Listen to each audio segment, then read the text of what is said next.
Meilė, palaikymas ir žodžių galia. Tikros patirtys, tikros pamokos apie meilę, palaikymą ir paramą. Aš tik norėjau, kad tėvai man pasakytų, jog mane myli, kad ir kas būčiau. Jūsų pirmoji reakcija į vaiko atvirumą yra labai svarbi. Jis sudaro pagrindą jo pasitikėjimui savimi ir emociniai geroviai. Meilė ir priėmimu grįsta reakcija gali turėti įtakos jo gebėjimui priimti save tokį, koks jis yra. Tyrimai rodo, kad LGBTIQ+ vaikai, kurie jaučia šeimos palaikymą, pasižymi didesniu pasitikėjimu savimi, geresne psichologine sveikata ir stipresniu priklausymo jausmu. Tėvų pripažinimas gerokai sumažina nerimo, depresijos, nepasitikėjimo savimi riziką. Bijojau, kaip reaguos mano tėvai.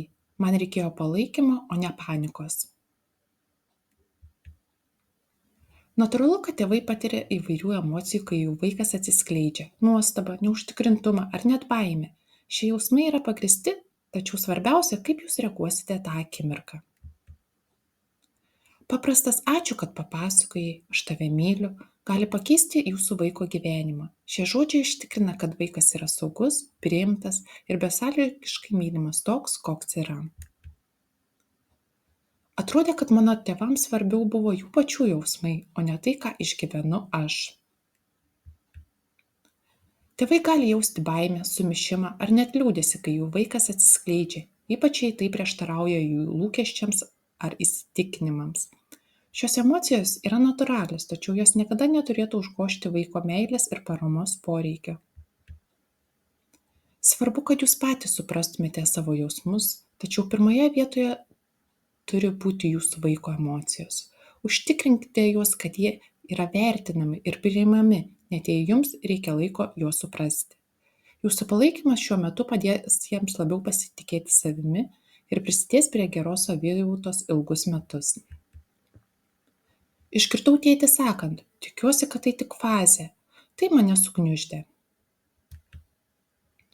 Net ir paprastos pastabos, tokios kaip abejonės, jų tapatybė ar jausmų sumenkinimas gali turėti ilgalaikį poveikį vaiko savivertei. Žodžiai, kurie tėvams atrodo nekalti, vaiko sąmonėje gali sukelti abejonių, gėdą ar baimę. Venkite frazių, kuriomis atmetama jų tapatybė. Pavyzdžiui, tai tik fazė arba vėliau viską suprasi. Vietoj to patvirtinkite jų patirtį sakydami, aš tave palaikau, kad ir kas benutiktų. Šie žodžiai suteikia užtikrintumo, pasitikėjimo ir saugumo jausmą. Norėčiau, kad tėvai mane būtų užstoję, kai mokykloje iš manęs tyčiojosi. Tėvams tenka labai svarbus vaidmuo ginant savo vaikus, ypač pasaulyje, kuriame LGBTIQ+ vaikai gali susidurti su patyčiomis, diskriminacija ar atskirtimi. Palaikantis tėvai gali būti stipriausias jų apsaugos ir pasitikėjimo šaltinis. Pasitarkite su mokyklos administracija, kad užtikrintume saugią ir įtraukiančią mokymosi aplinką. Ginkite vaiką viešumoje ir kurkite namus, kuriuose jis jaustųsi vertinamas. Skatindami įtraukti šeimoje ir bendruomenėje, padėkite kurti pasaulį, kuriame jūsų ir kiekvienas vaikas galėtų klestėti. Jei nežinote, ką pasakyti, pradėkite nuo aš tave myliu ir esu čia dėl tavęs. To pakanka.